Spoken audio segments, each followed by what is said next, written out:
Ouais, ouais c'est pas pire, pas pire.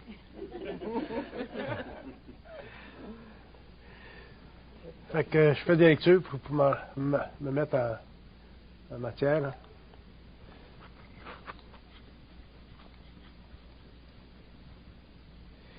Ils disent que la pensée humaine, c'est une structure mentale qui se dissocie de l'ego. Ça se dissocie complètement de l'ego, la pensée humaine. Hi, sweetheart.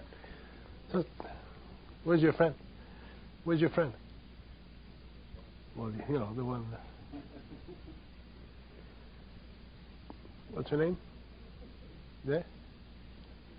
Oh, okay. La pensée humaine se dissocie facilement de l'ego.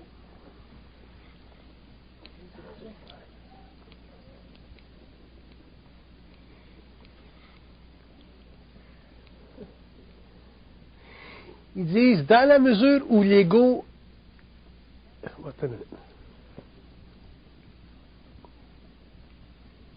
Dans la mesure où l'ego est volontaire à se dissocier d'elle.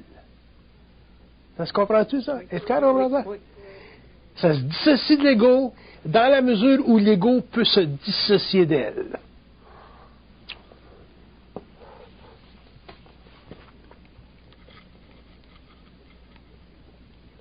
Puis si l'ego se dissocie de la pensée, elle commence à être créative. Ce qui veut dire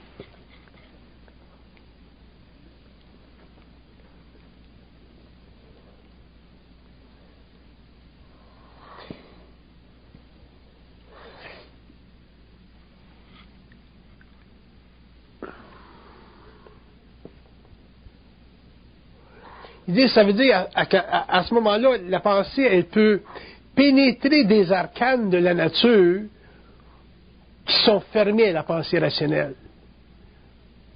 C'est comme une porte, c'est comme une porte très, très, très, très sensible, une fenêtre très, très sensible. Si l'ego est capable de se dissocier de la pensée devient créative dans le sens qu'elle peut entrer dans les arcanes de la nature. Les arcanes, ça veut dire les côtés cachés de la nature, qui ne sont pas accessibles par la pensée rationnelle. Mais il faut que l'ego soit capable de s'en dissocier. On va regarder ça en ce moment. On va étudier ce phénomène-là. Il faut que l'ego soit capable de s'en dissocier.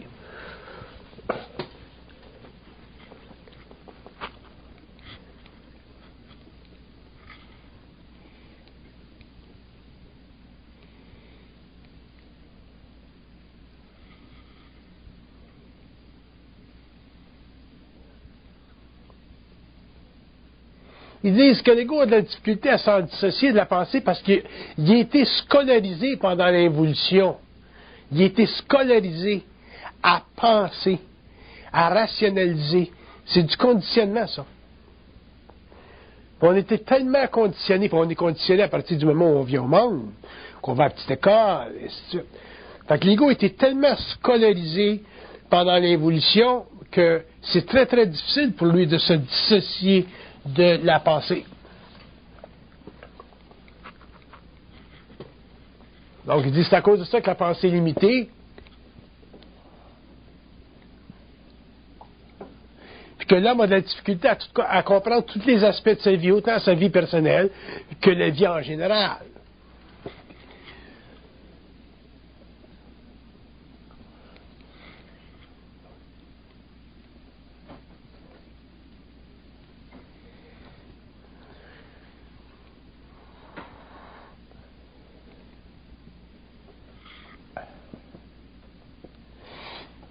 Il dit, pour que l'homme en arrive à s'en libérer de cette limitation-là, il va falloir un jour, au cours de l'évolution de la conscience sur la Terre, qu'il en arrive à faire une connexion entre sa pensée et ce qu'ils appellent, eux autres, l'antitésation de la pensée. Autrement dit, l'homme a le choix. L'homme, il vit une pensée au niveau de l'antitésation de la pensée, ce qui veut dire que la pensée est connectée à une entité, qui est à l'origine, ou l'homme vit la pensée simplement au niveau subjectif, donc de la réflexion. L'homme a le choix. Si l'homme veut en arriver à progresser au niveau du mental, à avoir une conscience plus universelle pour comprendre les arcanes de la nature à tous les niveaux. C'est comme on prend par exemple le phénomène de la politique, les ennuis politiques qu'on vit aujourd'hui. Si vous avez le choix d'étudier la politique à partir des journaux, des opinions, ce que vous avez à l'université, l'histoire, où l'homme peut aller plus loin au niveau de l'entitésation de la pensée, aller chercher de l'information dans les arcanes de la nature pour comprendre le phénomène politique, par exemple, qui se passe au Moyen-Orient. À ce moment-là, l'homme est automatiquement libéré de la grande émotivité qui participe à la structuration de sa pensée philosophique rationnelle pour en arriver à un constat politique, planétaire, karmique, sur une base de plusieurs années, plusieurs générations, plusieurs siècles. Donc l'homme en arrive à se dissocier émotionnellement de ce qu'il sait, parce que sa pensée est connectée à une entité quelconque qui est très très personnelle à lui, dépendant de son niveau d'évolution. On a toutes des entités de différents niveaux. Au lieu de vivre une pensée purement réfléchie, basée sur des opinions que la presse nous fournit à gauche pour à droite, souvent des opinions qui sont totalement limitées, nocturnes, et même des opinions souvent réellement stupides.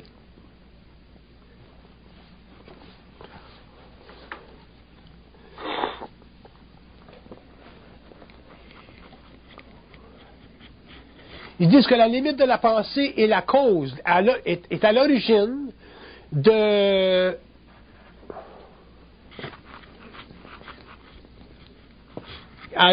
la souffrance de l'homme sur la terre. C'est à cause des limitations de la pensée qu'on souffre. Si la pensée était connectée au principe d'entitésation, comme j'explique, à ce moment-là, l'homme pourrait se dissocier émotionnellement de sa pensée et en arriver à comprendre les arcanes de sa conscience. Et à ce moment-là, l'homme ne pourrait pas vivre sur le plan matériel avec les mêmes inquiétudes existentielles qu'il connaît ou qu'il a connues pendant l'évolution.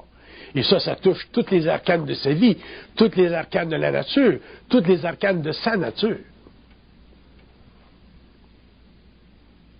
À ce moment-là, le stress existentiel qui est généreusement offert dans une civilisation extrêmement compromettante et aliénante ne l'affecterait plus au niveau psychologique et l'homme serait capable de vivre dans différentes sortes de civilisations, dans différentes architectures sociales et ne pas être affecté psychologiquement, psychiquement, émotionnellement par les avenues évolutives de ces constats ou de ces perceptions.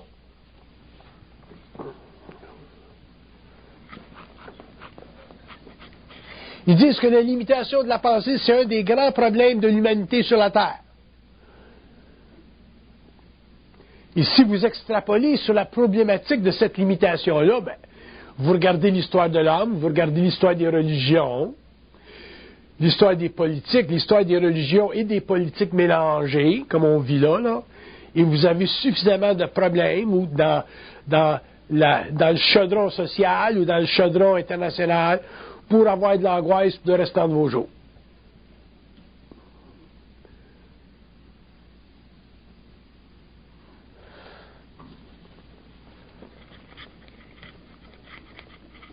Ils disent que le plus grand problème qu'ils ont avec l'humanité de cette planète-ci, c'est la limitation de la pensée.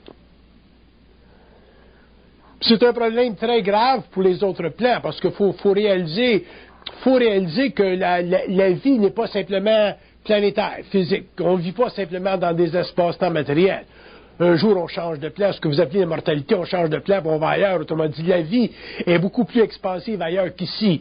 La vie est très contrôlée, très limitée sur le plan matériel à cause de la domination des sens. Mais à partir du moment où l'homme sort de son corps ou est peut-être en vigile à l'extérieur de sa corporalité, l'homme sait ou accepte des choses qui sont très, très vivantes. Donc, les plans, autrement dit les mondes, ou les intelligences qui sont à l'origine de ce qu'on peut appeler la cosmopolitique, ont beaucoup de difficultés à traiter avec l'humanité planétaire parce que réellement, le rayonnement psychologique de notre ego est extrêmement faible.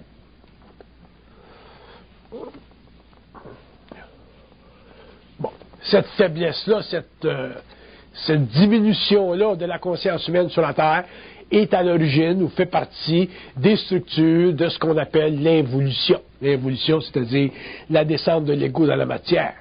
Avec l'évolution, autrement dit, la reprise de la conscience de l'homme et le recontact, la refacture de sa conscience au cours des générations, des siècles à venir, on appellera ça l'évolution, puis éventuellement, l'homme en arrivera éventuellement à reconquérir la totalité de son territoire psychique, parce qu'aujourd'hui, l'homme existe très, très peu sur le plan psychique.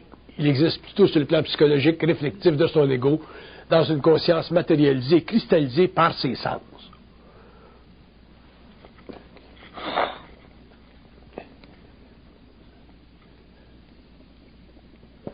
Ils disent que la limitation de la pensée de l'homme sur la Terre, c'est une erreur de construction. Autrement dit, avant que l'homme soit sur la Terre, avant que l'homme soit invité à incarner dans un corps matériel, les espèces intelligentes qui sont à l'origine de la construction des formes de l'esprit de l'homme et de ses corps subtils ont fait des erreurs de construction. Et ces erreurs de construction-là sont à l'origine aujourd'hui de notre incapacité, de la limitation psychique de notre mentalité, autrement dit, de la grande ignorance qui existe dans la conscience des races humaines sur la Terre. C'est une erreur de construction qui, avec le temps, sera corrigée, mais c'est long.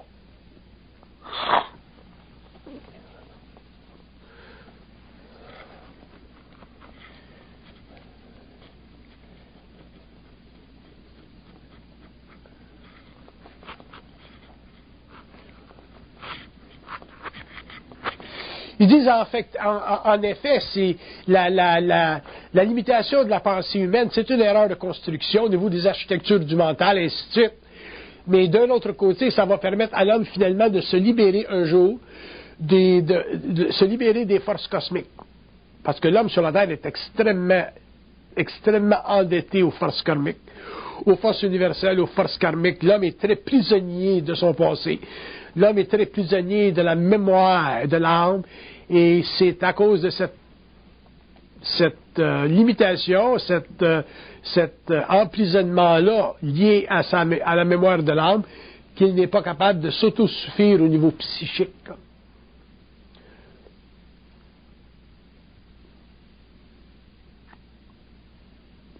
Mais avec l'évolution, l'homme reprendra sa conscience et aura complètement accès aux archives universelles qui font partie de sa conscience universelle. À ce moment-là, l'homme sera réellement un être intégral et ne participera plus à la conscience de l'humanité.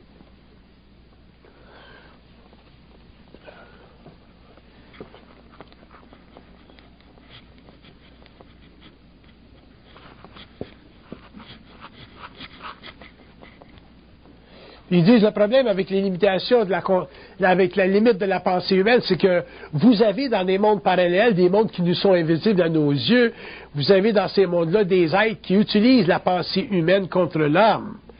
Et cette utilisation de la pensée humaine contre l'homme, que j'appelle l'astralisation de sa conscience, est à l'origine des grands problèmes qu'on a sur la Terre à tous les niveaux et de l'ignorance qui couvre la superficie de la planète et qui structure l'évolution historique de la conscience humaine en fonction de la programmation karmique des âmes incarnées à l'extérieur ou à l'intérieur des structures sociales qui font partie du domaine de l'histoire. Et ça, c'est très grave parce qu'au niveau cosmique et au niveau universel, des entités qui, de très très haut niveau, ont de la difficulté à se mettre en contact télépathique avec l'homme. Donc, l'homme est obligé, pour survivre sur le plan matériel, de réfléchir constamment par rapport aux événements de la Terre. Et en réfléchissant constamment par rapport aux événements de la planète, il n'est pas capable de créer une constante universelle pour établir un pont entre lui-même et l'invisible pour la correction des erreurs qui ont été commises à l'origine de sa création.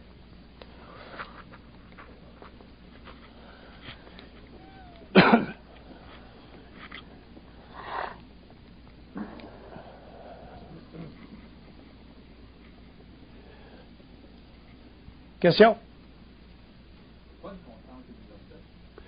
Une constante universelle, c'est une capacité à l'homme de pénétrer ou de se mettre en vibration pour aller s'informer, aller chercher de l'information dans les archives qui font partie de la mémoire cosmique. Tout est enregistré sur les plans et l'homme devrait être capable d'aller chercher cette information à volonté. Il n'est pas capable parce que sa pensée est trop limitée, parce qu'il est fondamentalement un être réflectif et la conscience de son ego est formulée ou est structurée par rapport à une mémoire de la race qui a une grande influence sur son comportement social, psychique et philosophique et psychologique, de sorte que l'homme est extrêmement limité à s'allumer, c'est-à-dire à prendre conscience d'une totalité intégrale en ce qui concerne le phénomène. Mais ça regarde l'ego dans le sens que l'ego n'est pas suffisamment intégré à sa propre lumière pour pouvoir, seul, de manière magistrale, entrer en contact avec les archives puis aller chercher l'information dont il a besoin pour s'éclairer sur un plan quelconque. Dans notre cas, sur le plan matériel. Sinon, l'homme aurait une conscience universelle, donc il vivrait à l'intérieur d'une constante universelle. C'est pas normal que l'homme soit pas capable d'aller chercher dans les archives toute l'information dont il a besoin pour s'instruire. Si vous avez, sur le plan psychologique, sur le plan historique, sur le plan philosophique, si vous avez besoin d'informations, vous allez à McGill, vous ouvrez les livres, si vous savez lire. Si vous ne savez pas lire, à ce moment-là, vous n'avez pas de constante planétaire. C'est la même chose au niveau des archives. Si vous n'avez pas de constante universelle, vous ne pouvez pas lire les archives. Donc, vous avez techniquement une conscience unitaire planétaire très, très limitée, techniquement ignorante, même si vous avez un doctorat. Parce que vous n'êtes pas capable de vous instruire universellement des arcanes de la vie, de la nature, qui touchent à tous les aspects du phénomène humain, social, politique, génétique, whatever. C'est normal que l'homme ait accès à tout. L'homme devrait avoir accès à tout. Pour que ça, il faut qu'il soit libre de la limitation de sa pensée. Donc, il faut qu'il accède éventuellement à ce que j'appelle une constante universelle. Si on regarde à travers la lecture que je vais faire, qu'est-ce que c'est une constante universelle, ça devient intéressant. Une constante universelle, c'est, techniquement, l'empire de l'homme sur la forme. L'empire de l'homme sur la forme, ça veut dire que quand l'homme veut accéder à la forme, donc à la mesure de la vibration exprimée, c'est ça une forme, à ce moment-là, il y a empire dessus. S'il y a empire dessus, l'homme ne vit plus la limitation de ses sens, il ne vit plus la limitation de sa pensée, il accède aux archives universelles et il peut, selon le cas, selon le besoin, s'éclairer personnellement ou en éclairer d'autres si c'est nécessaire. Ça fait partie du mouvement de sa conscience dans le monde, en tant qu'individu. C'est normal. Il n'y a rien d'extraordinaire là-dedans. Comprenez? Oui, si je veux savoir quelque chose, il faut que je le sache. Non. Il faut que j'aille le chercher. Parce que tu n'as pas besoin de questionner. Tu n'as pas besoin de, au niveau d'une pensée libre. Tu n'as pas besoin de questionner pour savoir. Tu as simplement à aller le chercher. Parce que le phénomène de questionner, c'est un phénomène de curiosité. Moi, je n'ai pas ça. Oui, questionner. Si vous me posez une question, ben, je vais vous répondre. Moi, je ne m'en pose pas de questions parce que je ne pense pas. Fait que ce problème-là, je ne l'ai pas. Mais si on me pose une question, ou si j'écris un livre, je vais le chercher. Mais ce que je vais chercher, c'est seulement la vibration. Après ça, la vibration se transforme en forme pour l'écriture, comme elle se transforme en forme pour le langage, ou comme elle se transforme en forme pour répondre à vos questions. Les questions que vous me posez, qui sont intelligentes, moi, je ne me les pose pas, je ne me les suis jamais posées. Je n'ai pas besoin de me les poser, parce que je ne pense pas. Par contre, il faut que je sois capable d'y répondre. Sans ça, je n'ai pas l'affaire ici. Tu comprends ce que je veux dire?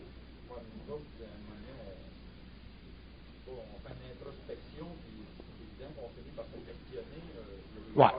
Bon, si on regarde ça, ce que vous dites, au niveau de la lecture,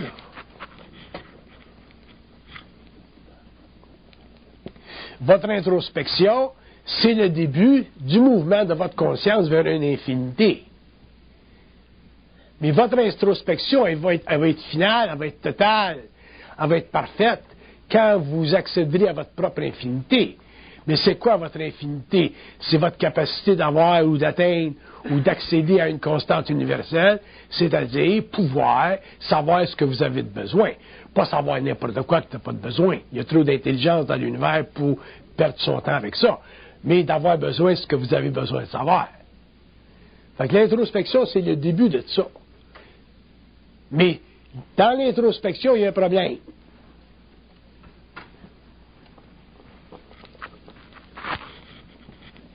Dans l'introspection, il y a toujours le problème qu'il y a une réflexion un petit peu. Il y a toujours un petit peu de réflexion dans l'introspection. Et il y a un problème avec la réflexion, c'est que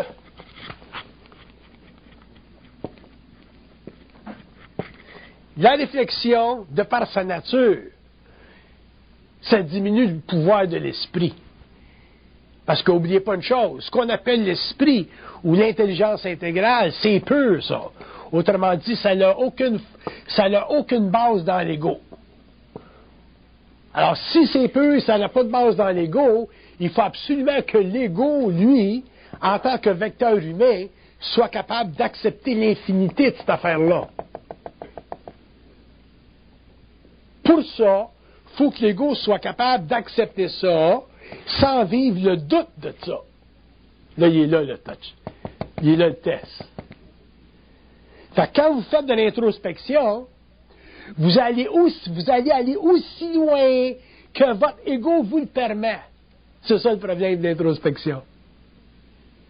Là, l'ego, à un certain moment donné, vous allez vivre un shutdown.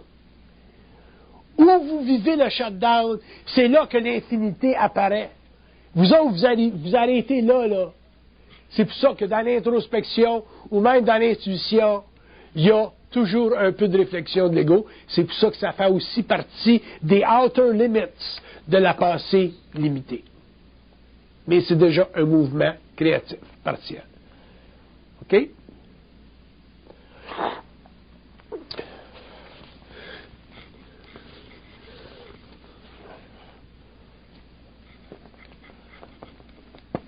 Bon, ils disent que... Merci. Ils disent qu'un des grands problèmes de la pensée limitée, c'est la polarité. Je vais l'étudier avec vous autres, la polarité, à un autre niveau. Qu'est-ce que c'est la polarité? La polarité, au niveau mécanique, c'est l'inhabilité de l'homme de détruire sa propre pensée. Je vous donne un exemple. Parce que c'est pas évident, là, ce que je vous dis, là. Tu prends un type qui est né catholique. Ou un type qui est né mahomédan. Si tu es né mahomédan, puis tu veux passer à une conscience universelle, tu vas être obligé quelque part de faire sauter le concept d'Allah. Si tu n'es pas capable de faire ça, oublie ça. Si tu es catholique et tu n'es pas capable de faire sauter le concept de Dieu, oublie ça. Parce que ton introspection va t'amener au point, puis elle va t'arrêter au point où l'infinité commence. Comment est-ce que tu veux accéder aux archives universelles si tu n'es pas capable de faire sauter les concepts fondés sur une infinité réfléchie qu'on appelle dans la dialectique universelle philosophique Dieu? Dieu, le concept de Dieu, c'est la dernière des montagnes que l'homme va être obligé de dépasser pour en arriver un jour à entrer dans les archives universelles. Parce que si l'homme un jour est pour en arriver à avoir de l'autorité dans le mental, ça veut dire que l'homme sur la terre, dans la chair, sur le plan matériel, est capable de définir ce qui se passe dans les états de vie. Tu n'as pas besoin d'être mort pour savoir ce qui se passe dans la mort. Tu n'as pas besoin d'être mort pour parler aux morts. Il faut que l'homme soit libre de pouvoir exercer sa conscience universelle en fonction justement de cette liberté de penser. Mais s'il n'est pas capable d'éliminer le grand concept qui a dominé sa conscience évolutive, qui est le concept de Dieu, que ce soit au niveau catholique, musulman ou n'importe quoi, à ce moment-là, il ne pourra jamais en arriver à entrer dans les arcanes universels. Il va toujours rester prisonnier de la mémoire de la race. Tu comprends ce que je veux dire? Pour le faire, pour sortir de cette mémoire-là, il faut éventuellement que l'homme subisse le test de la polarité. La polarité, ça veut dire que il y a deux forces dans l'homme. Il y a une force positive puis une force négative. La force positive, c'est ce qui est bon, la force négative, c'est ce qui est mauvais.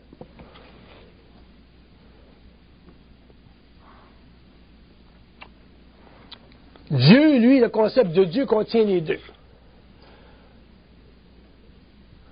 Si l'homme n'est pas capable, émotionnellement, ou mémoriellement, ou psychologiquement, ou philosophiquement, ou psychiquement, de passer d'une vibration à l'autre, de pouvoir ne pas être prisonnier du positif, puis ne pas être prisonnier du négatif, à ce moment-là, il détruit la fondation psychologique de la construction triangulaire de son ego, dont Dieu est l'apex. C'est pour ça que les gens qui vivent en contact, par exemple, les gens qui s'avancent vers une sorte de conscience un petit peu plus avancée, un petit peu plus ésotérique, un petit peu plus occulte de la conscience humaine, éventuellement en arrivent à vivre l'impression qu'ils sont en train de craquer. Pourquoi? Parce que l'impression de craquer, ça fait partie du grand test de la polarité dans l'ego. Si l'homme est capable de supporter l'impression qu'il craque, à ce moment-là, il n'est plus craquable un jour. Quand tu ne peux plus craquer, à ce moment-là, tu commences à rentrer dans les archives universelles. Tant que tu penses que tu peux craquer, ben à ce moment-là, c'est parce que tu as encore trop d'ego.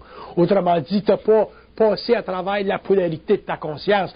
Tous les initiés, au cours de l'évolution, tous les êtres qui vont atteindre un certain niveau de conscience, autrement dit, de développement, de liberté, de pensée libre, vont en arriver à subir, à un niveau ou à un autre, ce que j'appelle le choc de la polarité. Parce que la polarité, c'est la porte qui garde l'homme dans l'inconscience. L'élimination, la réduction ad absurdum de la polarité, c'est-à-dire la capacité de comprendre, de passer du négatif au positif pour en arriver finalement à faire une intégration de toute l'énergie de la conscience humaine, il va falloir que l'homme se libère de la polarité. Il va le vivre. Ça va faire partie de son évolution. Quand les psychologues disent souvent, par exemple, le génie et la folie, c'est proche. Le génie et la folie. Vous avez vu le film, là, comment est-ce qu'on appelle, là, A Beautiful Mind? Hein, t'es un mathématicien, autrement dit, t'es un génie qui vit à schizophrénie, autrement dit, la folie. Le génie et la folie, c'est proche. Pourquoi est-ce que c'est proche, le génie et la folie? Parce que les gens qui sont géniaux, autrement dit, qui ont du génie, même s'ils s'en rendent pas compte, parce que c'est pas parce que tu es un génie que tu sais ce qui se passe dans ta tête. Tu es simplement le véhicule de ça. Mais souvent, les gens qui sont géniaux sentent qu'il y a des forces en eux autres qui sont agissantes. Les grands écrivains dans le temps appelaient ça des muses. Je ne sais pas moi, Chateaubriand, Hugo, les grands peintres, ils savent que même celui qui écrit des livres, l'Américain qui écrit des livres, Stephen King, là, il est après écrire un livre là, qui s'appelle On-Writing. Au lieu d'écrire sur writing, l'écriture, il écrit son livre sur le on-writing. Autrement dit, comment est-ce que ça marche, son écriture? Qu'est-ce qui se passe dans l'écriture? Puis il en parle de ses muses, il en parle de ses forces qui sont en dehors de sa conscience délétère et qui s'exécutent à travers lui, qui lui donnent la caractéristique d'être génial, le sens d'avoir accès à de l'information dans une quantité qui dépasse en général la pensée limitée et réfléchie de l'ego. Donc, le phénomène de la polarité, ces gens-là ont tous vécu un petit peu de folie, un petit peu de schizophrénie, un petit peu de grand questionnement. Puis plus tu vas loin dans leur culte de la conscience, bien plus tu le vis, plus tu vis cette polarité-là, et éventuellement, quand tu es capable de la vivre là, dans l'extinction totale de l'ego, à ce moment-là, tu as définitivement accès aux archives universelles, puis tu as une conscience télépathique, tu n'as plus de conscience réfléchie, tu n'as plus besoin de penser, et tu peux communiquer à différents niveaux avec le monde sur le plan matériel ou avec des entités sur les autres plans, et à ce moment-là, ben, tu as accès à une pensée libre qui n'est plus ou qui est totalement libérée du connu, comme disait Krishnamurti dans le temps. Parce que tant que la pensée n'est pas libérée du connu, la pensée, elle est contenue dans les archives mémorielles d'une conscience planétaire qui fait partie de la mémoire de la race. Tu vas aller nulle part avec ça. T'sais, ça, tu peux aller à l'Université McGill puis faire une thèse doctorale en citant, puis en citant, puis en citant ce que l'autre dit, puis ce que l'autre dit, mais tu ne vas jamais éclairer l'humanité. C'est pour ça que les gens qui font des thèses doctorales amènent très peu de lumière à la Terre. Pourquoi? Parce que dans le doctorat, il n'y a pas d'intelligence. Il y a simplement de la grande réflexion et une grande utilisation de la mémoire à des niveaux qui sont suffisamment subtils et développés qu'en général, les masses, ça les éblouit, mais il n'y a rien d'éblouissant là-dedans. C'est que la réduction ad absurdum du processus analytique. Mais où il y a créativité, dans le domaine des mathématiques, par exemple, ou dans le domaine des grandes conceptions abstraites, à ce moment-là, les gens qui sont possédants de ces vibrations-là, ou qui sont exécutants de ces vibrations-là, ce sont réellement ces gens-là qui font avancer le monde. Puis souvent, ils payent le prix parce qu'il n'y a pas de psychologie, dans le monde supportée par les universités, par les gouvernements ou par les institutions pour expliquer à l'homme l'infrastructure psychique et occulte de son moi planétaire, pour qu'il en arrive un jour à mettre le doigt sur les infrastructures psychiques et occultes de son moi interplanétaire. Fait qu'on a du chemin à faire. Moi, ça fait 30 ans que je passe mon temps à dire, j'ai même pas commencé à parler encore. Fait que ça vous donne une idée qu'on est réellement ignorant. T'sais. On ne sait rien.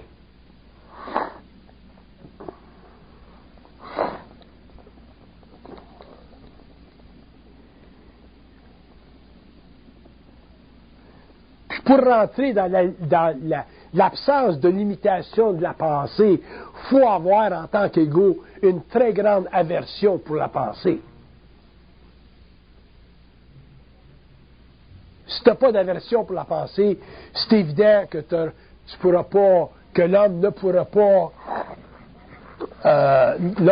pas vivre d'une conscience mentale libre.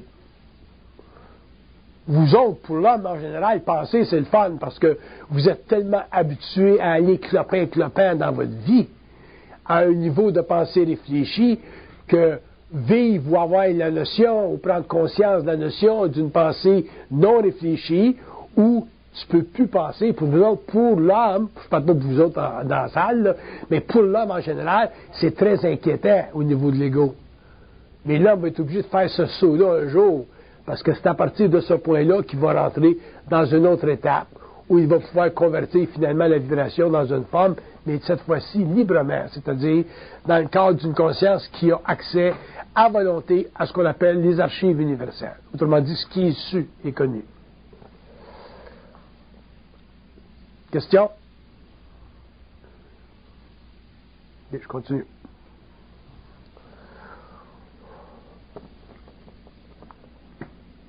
Il dit, un des problèmes que vous avez en tant qu'ego sur le plan matériel, il dit, c'est que quand vous savez quelque chose, vous le questionnez. Quand vous savez quelque chose, vous le questionnez. C'est comme si l'ego a peur de savoir qu'il sait quelque chose tout seul. Fait que si moindrement tu sais quelque chose, exemple, si tu sais que Dieu n'existe pas, là tu vas le questionner, tu vas aller voir le curé, tu vas dire, Dieu existe-tu? Il va dire, ben oui, là t'es fait à l'os. Puis on fait ça constamment. Aussitôt qu'on sait quelque chose, on le questionne.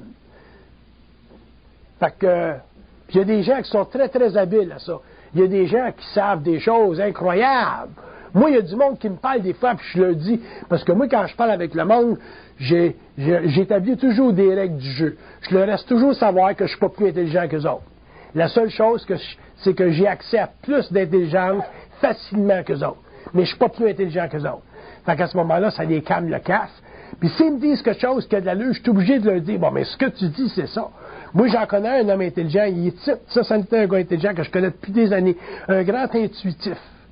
Quand tu parles avec un type comme ça, qui comprend la game, puis que toi, tu comprends la game, à ce moment-là, tu t'aperçois que l'homme n'est pas intelligent tout seul dans la vie. Il y a bien du monde intelligent dans la vie. Puis moi, j'entends du monde parler des fois qui sont réellement intelligents, puis ils réalisent même pas que ce qu'ils viennent de dire, ça vient pas d'eux autres.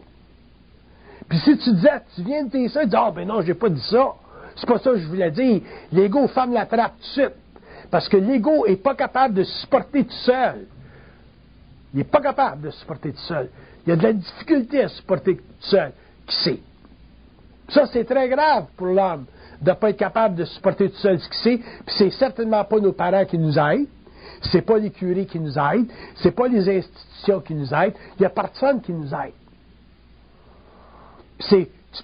Tu rencontres des gens dans la vie qui... Moi, je rencontre bien du monde dans la vie, puis c'est toujours la même histoire. Les gens me content des histoires, des perceptions qu'ils ont. J'ai dit, t'as-tu déjà dit ça à quelqu'un? Là, je parle des professionnels, là, des avocats, des médecins, des physicists. T'as-tu déjà dit ça à quelqu'un? Il dit, ben non, je peux pas parler de ça à mes collègues, ils vont penser que je suis faux. Ça, c'est l'histoire classique. Je peux pas parler ça à mon monde, ils vont penser que je suis faux. Alors, qu'est-ce qu'il fait, le gars, l'ego? Ben, il renfoule, puis il renfoule, puis il renfoule, puis éventuellement, il devient tellement habitué à renfouler qu'il est plus capable de se libérer du connu, puis éventuellement, ben, il finit comme tous les autres, un ignorant bien éduqué.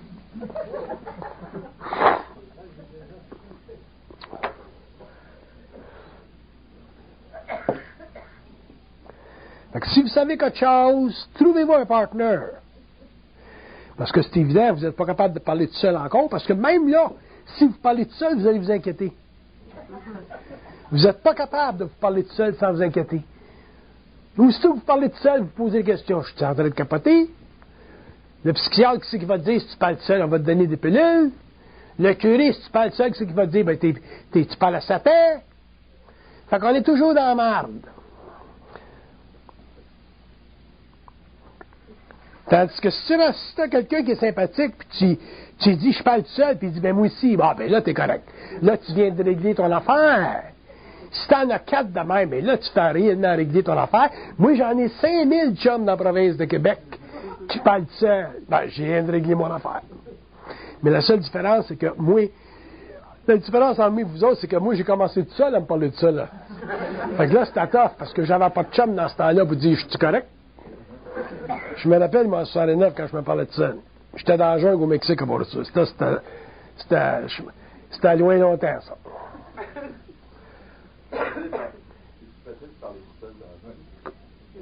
Oui, mais ça, c'était il m'a protégé contre des accidents d'automobile.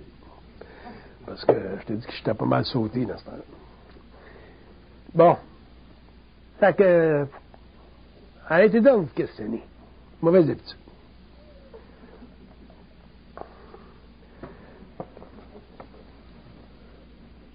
Ils disent que l'ego se donne des problèmes. Exemple. Donnez-vous des problèmes. Bon, si vous êtes un chrétien ou si vous êtes un musulman, ben, donnez-vous le problème. Allah, il existe-tu ou là, il n'existe pas? Dieu existe-tu ou il n'existe pas? C'est peut-être plus dur pour un musulman ça, de répondre à ça qu'un chrétien. Mais c'est un bon départ, ça. Dieu existe-tu pour vous ou il n'existe pas? Checkez ça. Si vous êtes un ancien curé, une ancienne salle, si vous avez été bien religieux, si vous avez un certain âge, checkez ça. Dieu existe-tu? Comment est-ce que vous allez... Parce qu'il faut résoudre le problème de Dieu un jour. Pourquoi?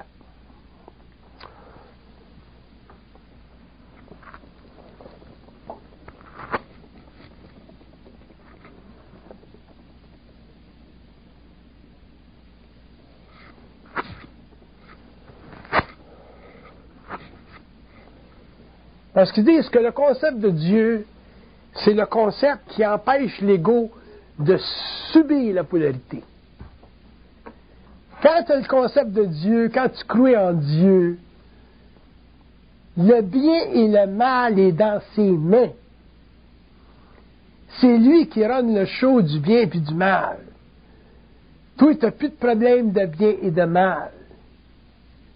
Tandis que quand tu es seul, puis tu as éliminé consciemment le concept de Dieu, là, c'est toi qui es obligé de dealer avec le bien et le mal. Là, c'est toi qui deviens Dieu. C'est toi qui deviens la tête du triangle. Tu es obligé de dealer avec le bien et le mal. C'est toi qui es obligé de faire une bonne action. Puis c'est toi qui es obligé de faire une mauvaise action. Puis quand tu fais la bonne action, il faut que tu sois sûr que ce soit intelligent. Puis quand tu fais la mauvaise action, il faut que tu sois sûr que ce soit intelligent aussi, parce que Dieu est toujours intelligent. Vois-tu, tu sais? C'est subtil. Tu sais, quand tu vas à l'église le dimanche, puis tu donnes 10 piastres dans le bol, il n'y a pas de problème pour toi de supporter la bonne action. Ce qui est bon, c'est bon. Si tu as bien de l'argent, c'est intelligent. Mais si un gars vient chez vous, puis il vole dans ta maison, puis il viole ta femme, puis t'as un gun, là, tu vas avoir, puis il risque, supposons que tu sais qu'il peut tuer ta femme, il peut tuer ton enfant, c'est un vrai criminel, mais tu as un gun dans ton tiroir. Là, il faut que tu fasses une mauvaise action pour prendre le contrôle de la situation. Si tu n'es pas capable de faire la mauvaise action, puis supporter ton action négative, à ce moment-là, tu es fait à l'os. Le gars, il va violer ta femme, puis il va peut-être te tuer aussi. Mais si tu es capable de supporter la mauvaise action parce que tu es finalement libre du concept de Dieu, à ce moment-là, ben, tu n'as plus de problème de tuer le gars dans ta maison. Même tu es content de le faire. Tu le ramènes simplement ses plaies. T'aides la société. Tu comprends? Moi, un gars qui vient chez nous, il est fait, ça c'est sûr. Comment je serais Bernard de Montréal, que je serais bien conscient. Le gars, il sort pas de la maison, c'est sûr. Je vais le mettre d'un drap, d'un sac, je vais le mettre dans le lac, je le donne, c'est sûr. Il n'y a personne qui va le savoir. J'ai aucune émotion, c'est réglé mon affaire. Don't fuck with me in my house. Ça c'est sûr. Pourquoi? Parce que je ne l'ai pas, moi, le problème de Dieu, donc le problème de la moralité sociale, et ainsi de suite. Je ne l'ai pas. Je suis capable de dealer avec le positif, puis je suis capable de dealer avec le négatif, parce que j'ai réglé le problème de polarité. Je vais très bien dormir le soir quand tu vas être sous l'eau, lui. Ça, c'est sûr. Tandis que vous autres, vous allez avoir des inquiétudes. Vous allez faire des gaffes. Vos émotions vont vous faire des gaffes. Au point qu'un jour, vous allez dire quelque chose dans un restaurant, puis il va y avoir une police à côté, puis tu vas te faire donner. Rien qu'à cause de tes émotions, tu vas te donner. Parce que moi, c'est fini. Il est mort. Même je vais y parler, mais qu'il soit de l'autre bord. Je vais aller le voir dans l'astral. Fait que le problème de la polarité, c'est bien, bien important. C'est le grand problème de l'évolution. C'est pour ça que les religions, qui sont très nécessaires pour les masses, ça je suis sûr, puis j'ai pas de problème avec ça, les religions sont très nécessaires pour les masses parce que l'homme est trop ignorant pour passer à la conscience, l'homme a besoin de religion, mais les religions ont créé tellement de polarité dans la conscience humaine qu'aujourd'hui, l'homme est émotivement prisonnier de son ego. Rien qu'avec ses émotions spirituelles. L'homme, aujourd'hui, est prisonnier de son ego, puis ça mène à quoi? Ce qu'on vit dans le monde, les guerres, tout. Mais un jour, ça va disparaître des religions, ça va être très long, parce que l'humanité, c'est un processus évolutionnaire, c'est très long. Regarde ce qui se passe en Palestine, là. En Israël, c'est abominable. Fait que ça fait partie du karma des nations. Tu t'en occupes pas.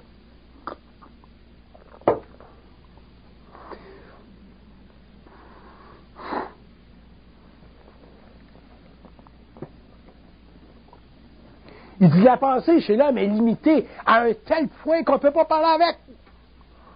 On a des beaux radios, on a des Philips, on a des Sony.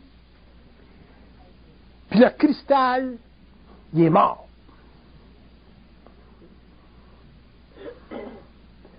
Puis on a des radios parfaits. Parfait. Parfait. Il n'y a aucun problème avec l'homme. C'est une machine super. Mais on est toujours sur le AM.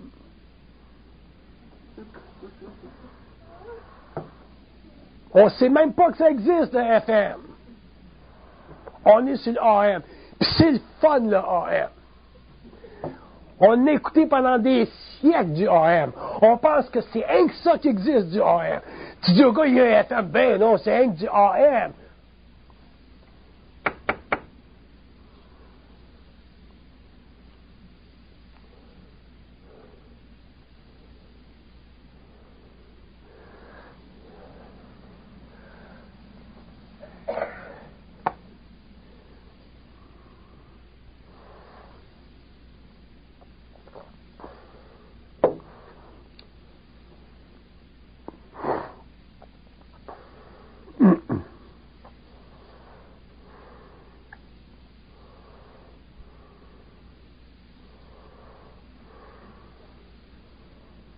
Question sur la limite de la pensée. Est-ce que l'élargissement de la pensée, ça va avec l'ouverture de la conscience, l'agrandissement de la conscience? Ça fait partie de ça.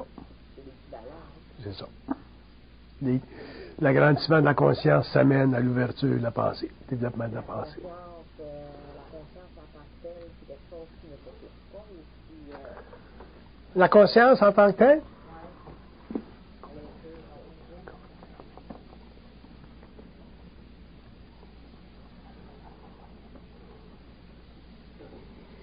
Il dit la conscience en tant que telle, il dit c'est la capacité de l'ego d'être libre de la pensée. Plus l'ego est libre de la pensée, mais plus il est conscient. C'est tout malheur. La phrase, en tout cas, c'est pas la place. Oh! Il dit c'est la tête de cochon de l'ego. L'opposition que l'ego met. Tout le temps. C'est-à-dire que l'ego ne voudrait pas évoluer dans le fond.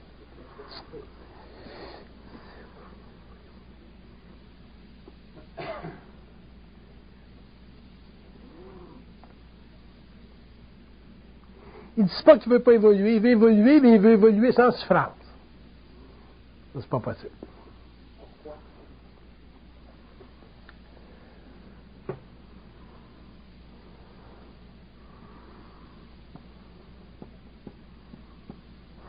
Il dit parce que l'ego, sa structure émotionnelle puis mentale, c'est de l'opposition à la lumière. Comme la lumière ne contient aucune souffrance. Non, la lumière n'a pas de souffrance. C'est quand 40. La lumière en tant que telle n'est pas une... C'est ça. C'est pas la lumière. Non. C'est toujours l'ego.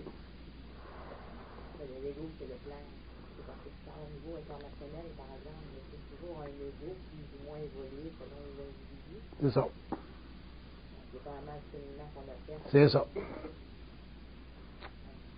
Notre ego nous situe dans certains niveaux de souffrance. C'est ça. Exactement. Question?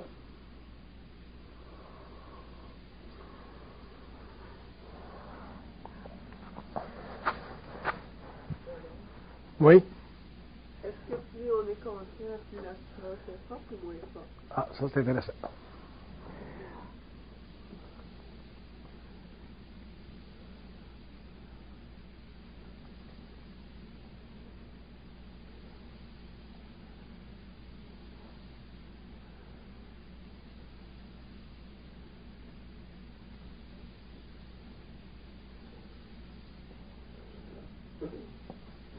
Il dit, plus vous êtes conscient, il dit, plus notre présence est forte, leur présence est forte en nous autres. Puis le fait de leur présence, quand tu prends conscience que tu es réellement habité des autres plans, à ce moment-là, leur présence est très forte, donc leur volonté est très grande, puis ça, c'est dur pour l'ego. Ça, c'est dur. C'est dur. Puis ça crée une souffrance. Puis plus tu es conscient, mais plus cette souffrance-là est aiguë. Par contre, ça, c'est quand ils font du travail de transmutation. Mais quand il n'y a pas de travail de transmutation, à ce moment-là, ben, la vie de l'ego est très créative, est très plaisante. Comme là, je ne souffre pas. Là. Mes matins, moi, souffrir à 9h15, bien là, tout de suite, je souffre pas. Fait que demain matin, mec, je souffre à 9h15, bon, là, il va y avoir une souffrance, ça va être aigu, mais ce qui arrive, c'est que l'ego devient tellement habitué à la game que même dans la souffrance, tu souffres pas pareil. Après 30 ans de fusion, dans mon cas, je souffre plus comme je souffrais en 69. Fait qu'il y a une souffrance quand ils travaillent sur des cas subtils, parce qu'ils sont toujours après ajustés. Par contre, tu souffres pas pareil, parce que tu sais qu'il y a une illusion, là. Tu comprends l'illusion, là. Ils te font voir tes inquiétudes si t'en as, whatever it is. Ils en font du clean-up. Mais éventuellement, tu deviens tellement habile là-dedans. C'est un petit peu comme un gars qui fait des Olympiades. Le coach, il l'haït, puis il l'haït, puis il l'haït. Mais éventuellement, quand il est coaché pendant 10 ans, là, le coach travaille encore. La souffrance est encore là. De se faire dire de faire un autre 15 000. Mais c'est moins souffrant qu'avant parce qu'il connaît les résultats. Il sait ce que ça fait. Il sait qu'il y a un bon coach. Ça veut dire qu'on y adhère moins à la souffrance. C'est pas... Ouais, on y adhère moins. Et là, ben, on y adhère moins. Moi, quand je souffre, c'est bien aigu. Mais je vis plus ça comme avant. Mais c'est aigu. Je les haïs, je les haïs, c'est terrible. Mais par contre, je connais la game. Fait qu'à ce moment-là, la souffrance est moins au niveau de l'ego qu'elle est au niveau seulement purement énergétique. C'est au niveau du système nerveux. Là. Un peu de mal. Mais là, ça dépend des individus. J'essaie de vous expliquer un petit peu comment ça.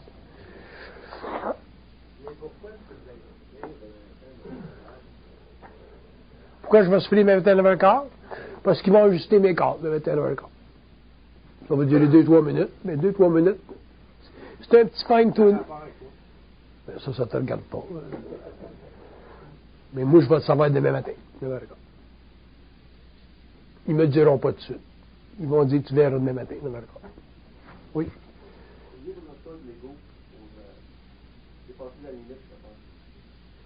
Le libre choix de l'ego pour développer.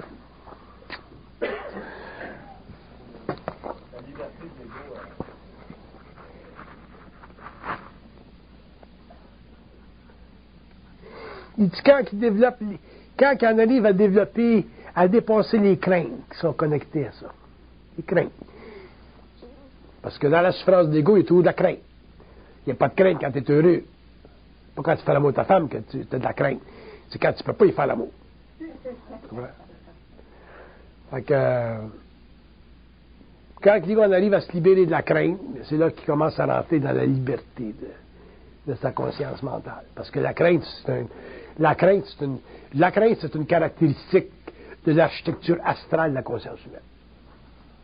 C'est ça qui est à la base des illusions, etc. Plus l'ego devient conscient, mais moins il y en a, ben, plus sa pensée devient libre. Moins elle est restreinte, etc.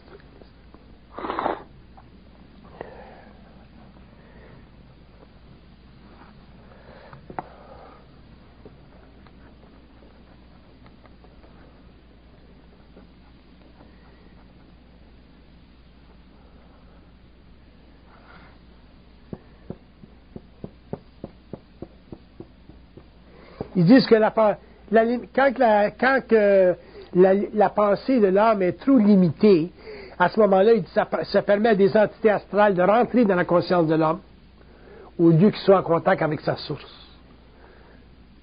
C'est pour ça que c'est dangereux, la limite de la pensée. Les gens, par exemple, qui vivent la folie et ainsi de suite, c'est des pensées trop limitées, ça. Donc à ce moment-là, ben, l'astral rentre en jeu, là, tu as des entités, tu as des problèmes de maladie mentale. Puis comme j'ai dit, il y a 20 ans, au 21e siècle, le grand problème de l'humanité, ça va être la maladie mentale. Parce que l'homme devient de plus en plus incapable de traiter avec l'aliénation que lui impose une société mécanique. Fait que si l'homme n'est pas solide mentalement, émotionnellement, et ainsi de suite, avec ce qui se passe et ce qui va se passer, il va avoir beaucoup de maladies mentales. Ça fait partie des limites de la pensée. Tandis que si l'homme était réellement libre dans sa conscience mentale, quelles que soient les conditions de l'évolution, les conditions historiques de la Terre, à l'avenir, à tous les niveaux, l'homme ne sera jamais affecté par ce qui se passe dans le monde. Tu comprends?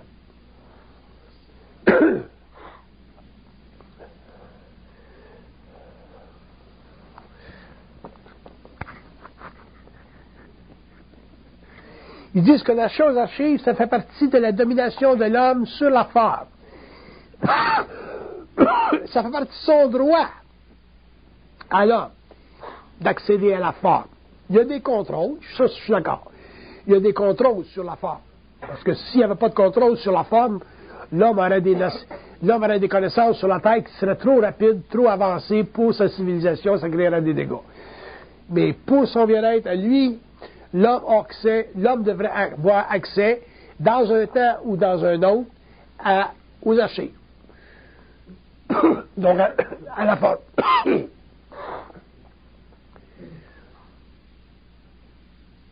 C'est un droit qui revient naturel, ça. Mais ça ne peut pas y être donné gratuitement. Il faut qu'il y ait transmutation de séquences subtiles. Parce que si l'homme était donné une conscience libre, comme ça, qu'il avait accès aux archives, à toutes ces connaissances-là, et qu'il y aurait de la réflexion dans l'ego, ben, l'homme voudrait posséder l'homme, ce serait de la domination abominable. Puis on aurait de la magie noire sur la terre. Fait que ça ne sera jamais permis, ça.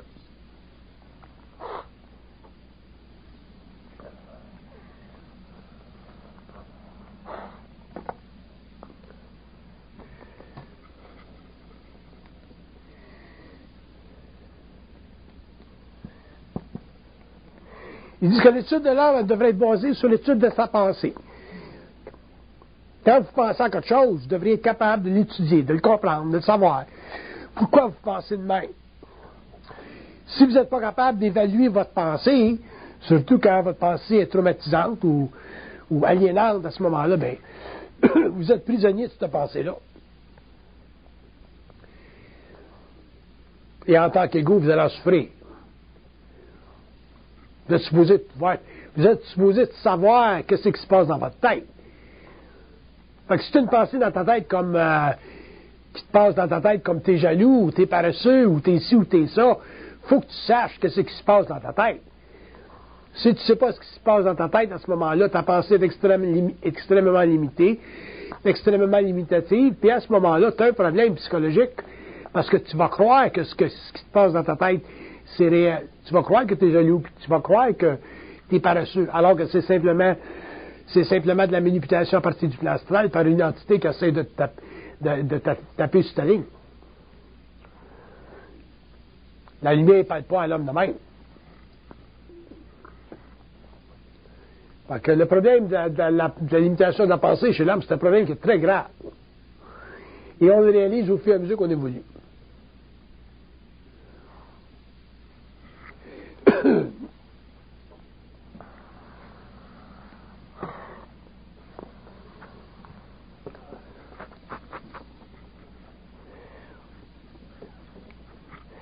Il dit, dans la mesure où l'homme se situe par rapport à lui-même, il doit en arriver à se situer par rapport à nous autres. Tu ne peux pas te situer par rapport à toi-même de manière parfaite si tu n'es pas capable de te situer en tant qu'homme par rapport au plan.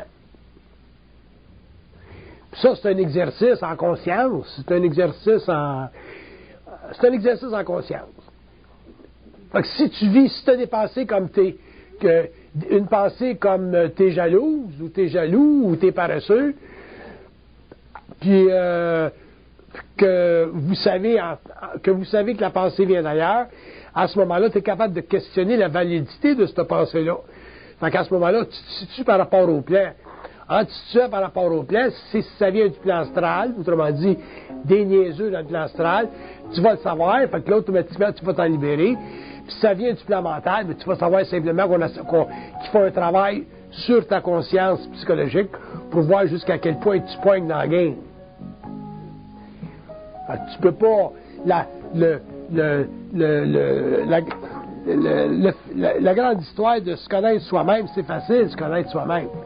C'est pas aussi compliqué que Socrate le dit. C'est bien plus facile. Par contre, c'est beaucoup plus dur. C'est facile si tu as accès au plan, Puis c'est dur si tu as une pensée limitée par la réflexion. Et tout ça, ça demande la transmutation du corps mental de l'homme, puis la transmutation de ses émotions, puis c'est ça qu'on appelle